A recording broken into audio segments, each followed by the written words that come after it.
Imagine you could step inside the minds of Canada's healthcare leaders, glimpse their greatest fears, strongest drivers, and what makes them tick.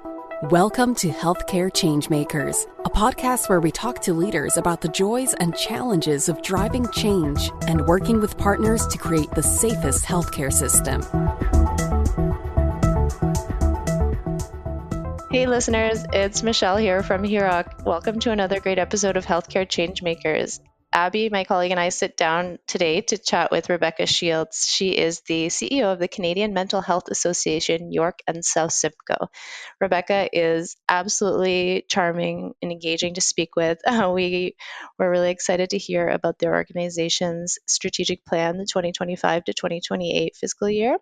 We also talked a little bit about their first mental health community care center. Abby, do you want to give listeners a little bit more about what our conversation entails? Yeah, so Rebecca was also honored with the IABC Toronto 2024 Communicator of the Year Award. So she shares a bit about that and the organization's renewal of its equity and reconciliation strategy. She also shares her love for spy TV shows. So we talk about a variety of topics, as you can tell.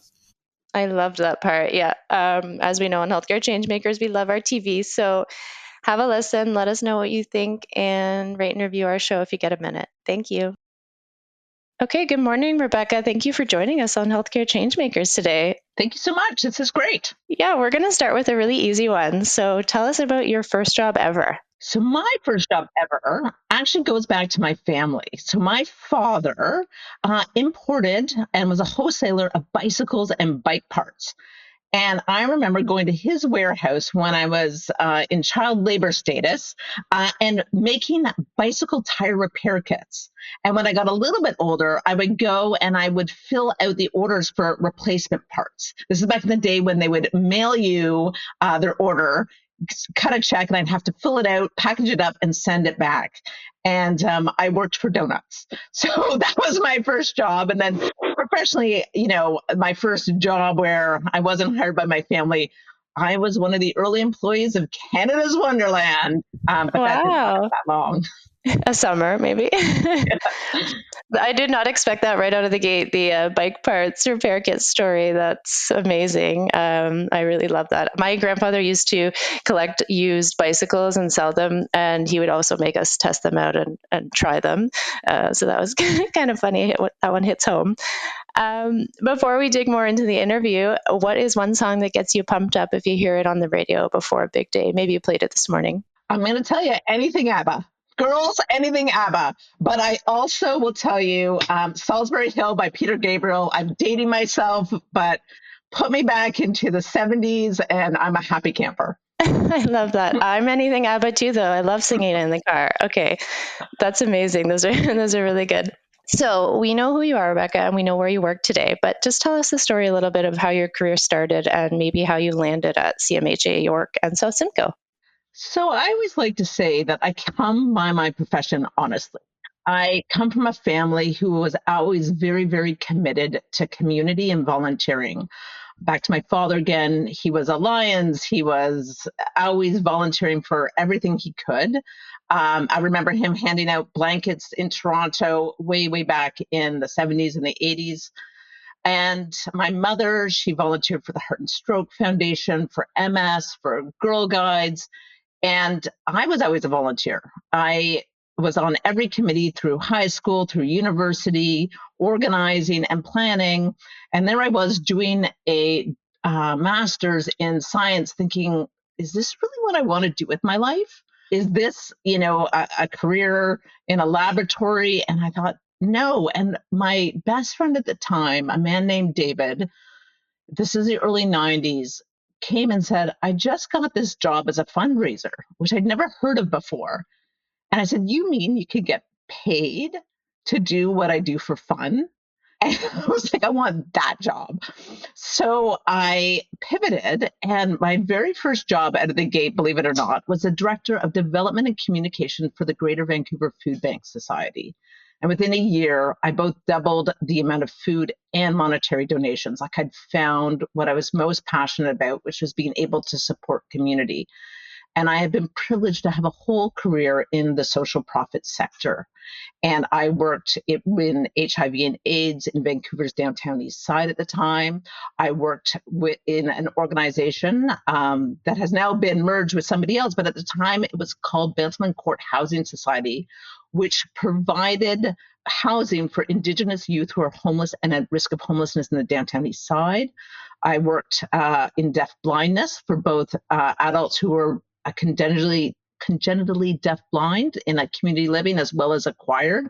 And I took a small agency and made it a provincial services. And from there, I was recruited into the Canadian Mental Health Association, Vancouver Burnaby branch. And I worked there for 5 years. And as I was growing my family, I saw the position at Canadian Mental Health Association, York Region, so Simcoe, which, since you heard about my first job at Canada's Wonderland, you know I'm from this region. I jumped at the chance to come back, raise my family, and support care and continuing care in this community. And that's how I ended up where I am. That is a very interesting trajectory. I just love it. I think just hearing about that reminds you just that you can start out somewhere and end up somewhere totally different. I love that. And all of the organizations you've touched on. So CMHA, York and South Simcoe, like HEROC, is wrapping up its current strat plan this year. As you're planning for what's next, is there a through line or just one piece from the current plan that you know will continue to guide your work? Guide our work. Well, all healthcare organizations are committed to doing our best to improve the outcomes. And I think in mental health care, more so than ever. What I would say is we're actually becoming hyper-focused, and we'll talk a lot about this. But the key driver, and I'm very excited about this because we just approved our new strategic plan for 25-28, but we updated our mission, vision, and values. And I'm very excited that we came up with a new vision. And our vision is that we believe there is a cure for mental illness. And this is a disruptive, exciting thought to actually say, no, we don't want this to be a condition that people have to manage for life. We want to be part of a vision and advocating for the idea that we could actually cure this. And everybody got really excited about the hope that that could bring. And what does that mean for our organization? It means that we begin more and more to look at how do we partner on research? How do we ensure that we're adopting promising evidence-based best practices? How are we adopting better data analytics and decision-making?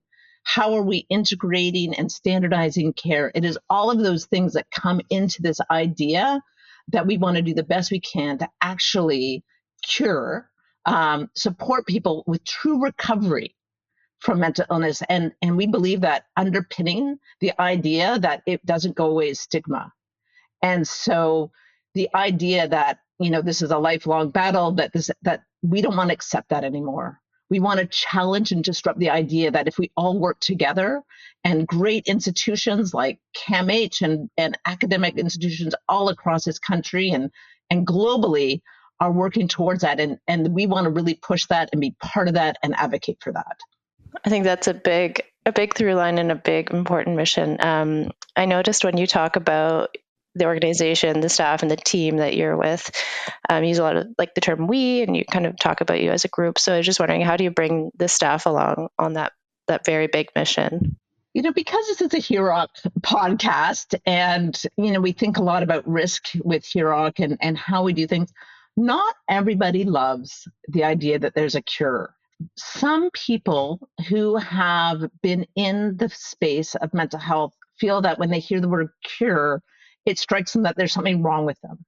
And there's been a lot of work done to normalize mental health and mental illness, that this happens to everyone. And so the way we are approaching this is to talk about the idea that healthcare and health practices change over time. And, I use analogies, we look at 35 years ago. If you had pediatric cancer, there was in your family, you had a child, the mortality rate was over 80%. Today, with research, early intervention, incredible healthcare support, that's less than 5%.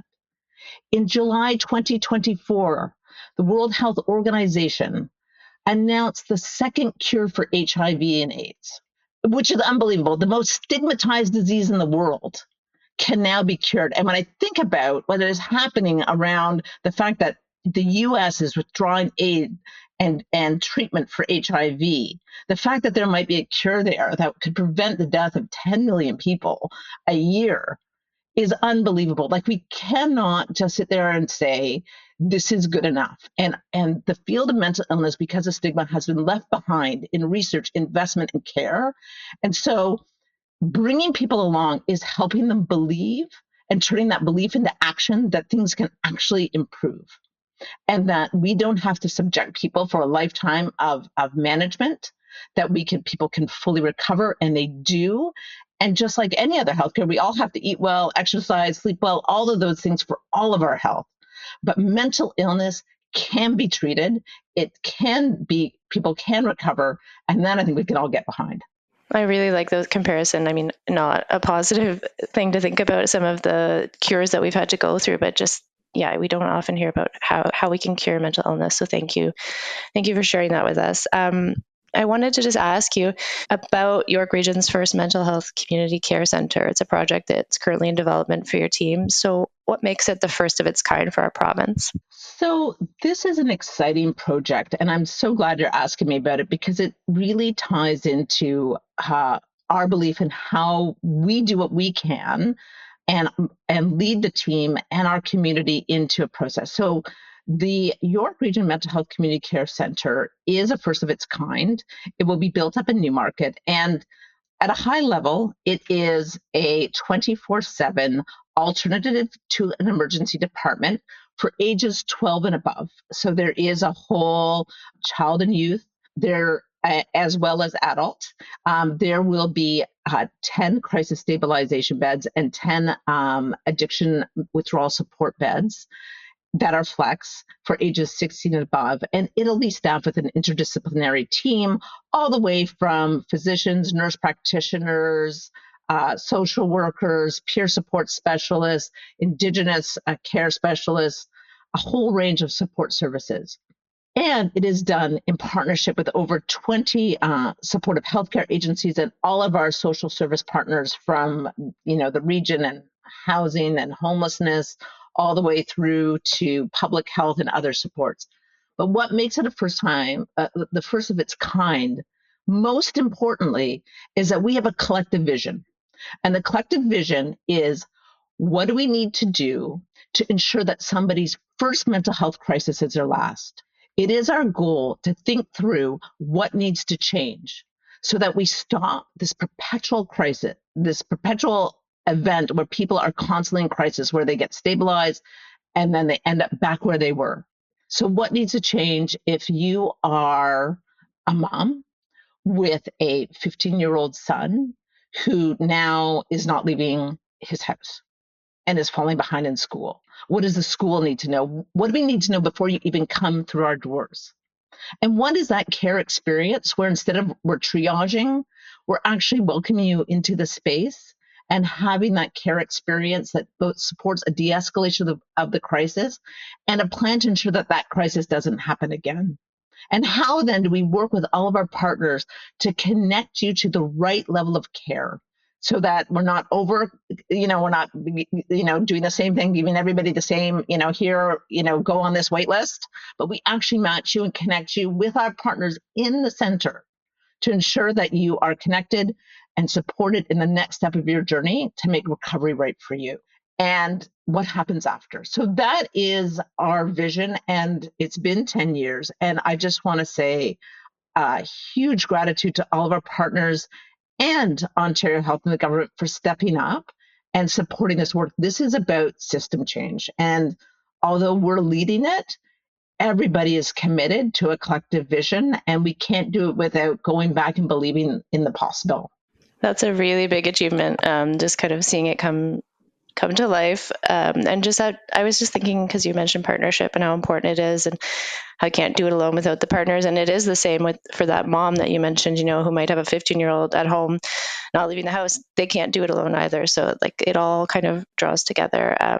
And yes, it is important to have the partnership. We at HEROC also very much believe in that. So thank you very much for sharing that. I'm going to pass it to my colleague, Abby. She just has a couple questions for you as well, Rebecca. Sure. Yeah. Hi, Rebecca. I'm excited to join in on the conversation. So we saw that in 2024, your organization renewed its equity and reconciliation strategy. Why is this work especially important in our current landscape? Wow. All of us have to lean in right now as we see an erosion of and people trying to dismantle the respect and dignity of each and every person and their own personal identities. And so, I could start by saying, we know that there is a tie between racism and oppression and mental health. It is a stressor. It is morally disruptive. Absolutely, that kind of trauma, that ongoing trauma of racism and discrimination and oppression actually impacts somebody's well-being. So there's a reason to do that just in terms of mental health care.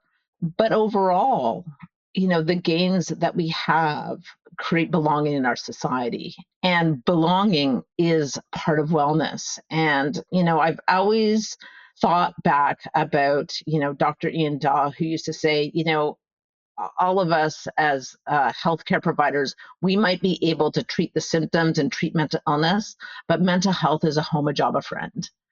And racism and lack of access to care prevent somebody from having a home and a job and a friend and that belonging. And so for us, the equity and reconciliation strategy, it might be a strategy, but it's the way we live and do and believe in the work that we do. And, just circling back to the center, that work, we have been so privileged to work with so many communities. We are being supported by Health Common Solutions Lab, a team out of Sinai, to ensure we're doing the deep work and understanding of how different ethnocultural groups, all the way from different cultures and different communities to the 2S LGBTQ plus youth, understand mental health support so that everybody feel welcome in our center, and how that translates across our services. And it comes right down to partnerships, because the value of each person and the perspective and what they can bring actually will be part of what makes communities resilient and allows for the recovery and support of people for all of us and our kids and our families and our seniors. Oh, yeah, thank you for being an advocate of this work and for this topic at large. It's so, so important. And I love how you tie everything back into partnerships in every answer. It's so important. And you're a director of the CMHA board, as well as serving on committees at Southlake and numerous other Ontario mental health initiatives. So where does this desire to serve your community in the area of mental health stem from? I've always been on various boards of directors and volunteered. I think I started off the conversation talking about that. I feel that governance is incredibly important, and good governance really supports an organization to achieve great things. And poor governance can, leadership matters, and poor governance can really impact an organization's ability to achieve its goals. And, we're in the social profit sector. And we are trying to solve wicked problems together, and good governance and leadership are part of that. So I really enjoyed being part of the CMHA board, and I believe in their mission. But that idea of how do we include voices and elevate the governance and the ability to work together is something that I'm particularly passionate about. And I think one of the things that I have honed my skills on over the years is how do I, whether I'm, co-chair of the Ontario Health Central Region Mental Health and Addiction Table, or I'm supporting the Human Services Planning Board of York Region as their co-chair, all these things, is how do I ensure that each of the voices at that table is able to contribute their ideas, their passion, and not just at the table, but then turn that around and bring it back to community so that we can work on things together. And that is the only way that we're going to move forward is, it's that old African proverb that says, if you want to go fast, go alone, but if you want to go far, go together. And I think we have a long way to go, and it's a lot more fun to do it with a group of people. Yeah, that's amazing. And like I mentioned before, the first thing that comes to mind whenever you answer is advocate. And I can just tell from how you speak and the passion in your voice, that's who you are, an advocate.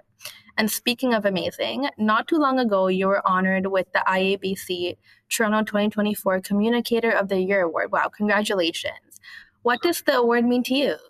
I was super, super touched to receive this award, and I didn't realize I was being nominated. So it was even a lovely surprise to be recognized for what I'm doing, which is advocating for services and being given a platform to share the message of opportunity, possibility, and to really challenge everybody to come together and coalesce behind better services and support for people experiencing a mental illness or substance use issue.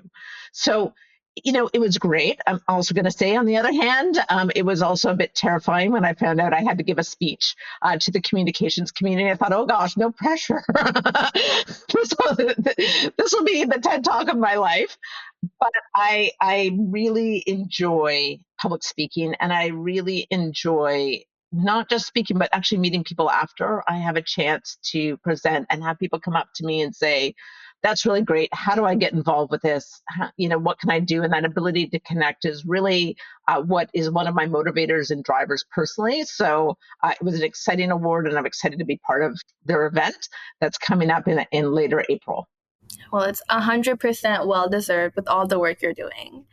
And what, in your opinion, can healthcare organizations across the province do right now to start moving the needle around mental health and addiction issues? I think we think a lot about this in two ways. One, I'm going to get on a little bit of a soapbox and say it is care integration, and it is about thinking about how we better link organizations, particularly community mental health services, into broader services. So I'll give an example of what I'm thinking about. I'm thinking a lot about the primary healthcare reform that is happening now here in Ontario. And I'm really excited because the idea that people would have their primary care home, and that home would be linked to mental health services. But what I want to see is them hiring social workers or mental health professionals from CMHA to work inside that primary care home, rather than what we see now, which is a family health team, which has their own social worker. Because when you can link us in, then that connection to all of the services that are provided through CMHA and beyond are immediately there, rather than setting up a series of silos everybody says navigation, navigation, navigation. We spend so much money navigating people rather than actually treating people. So if we can link people get better by actually linking organizations together and allowing us all to bring our best selves, that would truly be, what we need to do. Because it doesn't matter if you're dealing with a chronic health condition, you are likely to experience a depression and anxiety. And if that depression and anxiety is left untreated, you're more likely to have a secondary and tertiary event. So we want mental health services available as people are going through other kinds of healthcare. Conversely, people who experience severe mental illness often die from the same chronic health conditions that everybody else does, but on average 20 years or more earlier, because they don't get treated appropriately for some of those issues. So if we're all in it together, I think the outcomes are going to be better across the board, and we can focus more on treatment, and rather than trying to navigate people to the services that they need. And that's really where, healthcare efficiency and better service and better patient client experience actually comes from. Because I think a lot of people say it's just kind of figuring out what I need to do is so difficult. So that's what I'm thinking a lot about, and I'm talking a lot about right now. And if we're going to go into this idea of cure, then all that comes from early identification, education, access to care, ensuring people get the right treatment matching, precision medicine, all of those things together that we need to work on and adopting those best practices rather than continuing to have a siloed, broken system where we're not all working together. I'll just finalize by saying there has been a lot of movement in Ontario. The Center of Excellence is doing a really good job laying the foundations. We're a proud partner. I love to see what we've done. We're, as a network lead organization for Ontario Structured Psychotherapy, being part of, the first evidence-based CBT program that's province-wide. It's really exciting. So good things are happening, and it's really building on that momentum and ensuring that we continue to build in that direction. Yeah, thank you for sharing such great advice and such important points on early intervention. And again, that ties into that partnership point you're mentioning before, of bringing organizations together and being in it together. So thank you for that. Hey, it's Abby here. You know me from Hirok's Healthcare Changemakers podcast. I'm so excited to tell you all about a new show we're working on this year. I'll be co-hosting Share, Scale, Repeat alongside Trevor Hall. You know him as Hirok's Vice President of Healthcare Safety and Risk Management. Trevor, maybe you can give our listeners a bit of a teaser. Absolutely. Share, Scale, Repeat is a podcast about how even the smallest idea can spark big change. It's about discovery, understanding, and exploring complex topics that we don't always talk about in healthcare. It's about sharing and scaling knowledge and experiences, what may work, and importantly, lessons in trying. Trevor and his team hear so many amazing ideas through Hirok's Safety Grants program. So every episode, we'll be sitting down with an expert to understand a complex risk issue, and most importantly, explore ways we're trying to reduce this risk. That's right, Abby. What's so cool about some of these projects we've helped support and fund over the years is that many of them can be scaled at organizations right across the country. We just need to get the word out. Ultimately, it's about partnering to create the safest healthcare systems. We'll be bringing the first episode to you wherever you get your podcasts this spring. So for now, follow, Share, Scale, Repeat, so you'll be ready when we drop new episodes. Thanks for listening.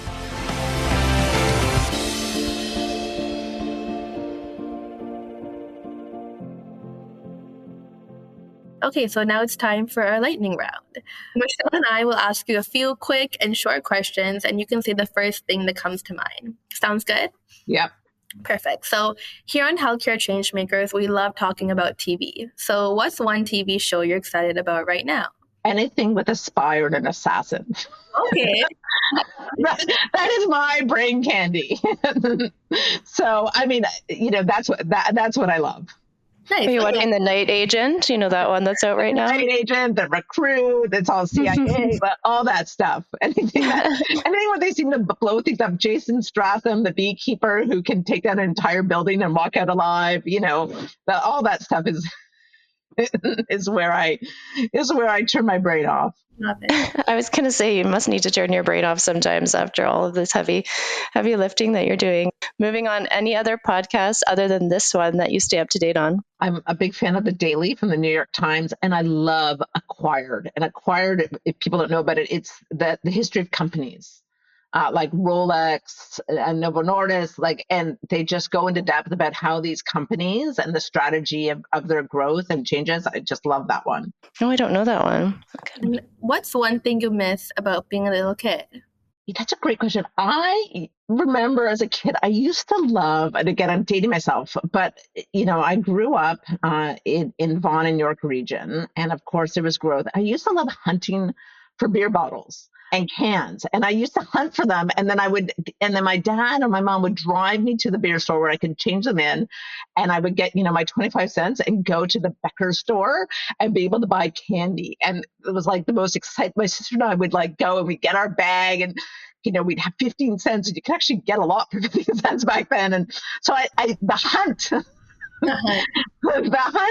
a little entrepreneur at a very young age. Maybe it says a lot about me. What would you say, Rebecca, that your guiding principle has been? So I want to give credit. I've had this as a guiding principle, but I really need to give credit to somebody who I admire so much, Dr. Catherine Zahn, who I got the pleasure to know when she was the CEO of CMHA, and I was on the board. And I asked her once what her leadership philosophy was. And she said what I believed in such a succinct way. And so I've sort of adopted it. But it's been what I've lived my whole life. And she said, Rebecca, what I tell people is I always keep my promises and I always try to do better. I keep my promises and I always try to do better. And I thought that's it. It's about integrity and honesty and accountability. And the Dr. Maya Angelou quote, do the best you can till you know better. And once you know better, do better. And those two things are how I approach everything I do and everybody else. So it's about giving people grace around learning, but also holding people accountable and holding myself accountable to my commitment. Yeah, I love that. And finally, ending off with food, pizza or pasta? Sushi? No, definitely pizza. Pizza. I think that's what I'm in pizza. I guess we should have given like a non-carb option, but I love both of those things. Pizza's a good choice. Come on, carbs are always more fun. I know when they are. On top. They're so good. Thank you so much, Rebecca, for chatting with us on Healthcare Changemakers, for sharing CMHA's story with our listeners, and just for giving us all those great words of wisdom. Honestly, we'll be keeping an eye on kind of all the projects that you're up to and all the work that you're doing, as well as that award in communications, IABC award. So congratulations again. Thank you very much for chatting with us. Thank you for listening. You can hear more episodes of Healthcare Changemakers on our website, heroc.com, and on your favorite podcasting apps. If you like what you hear, please rate us or post a review. Healthcare Changemakers is recorded by HEROC's communications and marketing team and produced by Podfly Productions. Follow us on Twitter at HEROC Group or email us at communications@heroc.com. We'd love to hear from you.